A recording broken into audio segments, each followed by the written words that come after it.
Hi viewers, welcome to our channel. బెజవాడి టీడీపీలో ముదురుతున్న పొలిటికల్ వార్పై పీపుల్స్ వాయిస్ యూట్యూబ్ ఛానల్లో ప్రత్యేక కథనం మీకోసం. మా ఈ ప్రయత్నం మీకు నచ్చినట్టయితే లైక్ చేయండి, షేర్ చేయండి.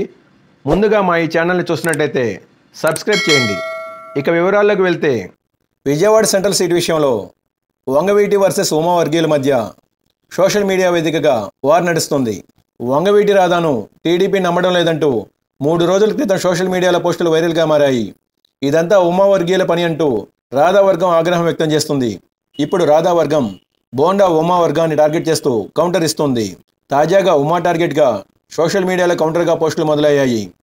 వంగవీటి రాధాను నమ్మాలంటే ఏం చేయాలంటూ ఉమాకు వ్యతిరేకంగా కౌంటర్ పోస్టులు వైరల్ అవుతున్నాయి. పదవి కోసం పార్టీని బెదిరించాలా, చిన్నపిల్లల చావుకి కారణం అవ్వాలా, దేవుడి పేరుతో చందాలు పోగేయాలా, కార్పొరేటర్ టికెట్లు అమ్ముకోవాలా, పదవి రాకపోతే కాపుల గొంతు కోసారని పార్టీకి కులానికి మధ్య విరోధం పెంచాలా, ఈసారి టికెట్ రాదని అధికార పార్టీతో చర్చలు జరపాలా, అలా చేస్తేనే పార్టీ నమ్ముతుందా అంటూ కొందరు పెట్టిన పోస్టులు సోషల్ మీడియాలో వైరల్ అవుతున్నాయి. రాధాపై 7 పాయింట్లతో పోస్టులు పెడితే ఉమాపై 17 పాయింట్లతో పోస్టులు మొదలయ్యాయి.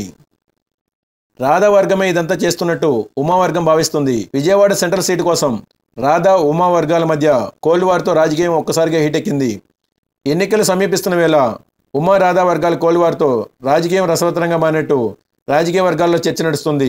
అయితే ఈ పోస్టుల వ్యవహారంపై బోండా ఉమా, వంగవీటి రాధాలు స్పందించాల్సి ఉంది.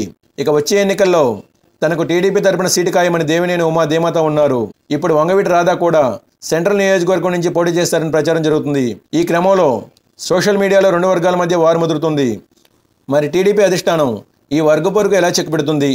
ఇద్దరిలో ఎవరికి టికెట్ ఇస్తారన్నది వేచి చూడాలి. Thanks for watching. For more interesting updates please subscribe my channel.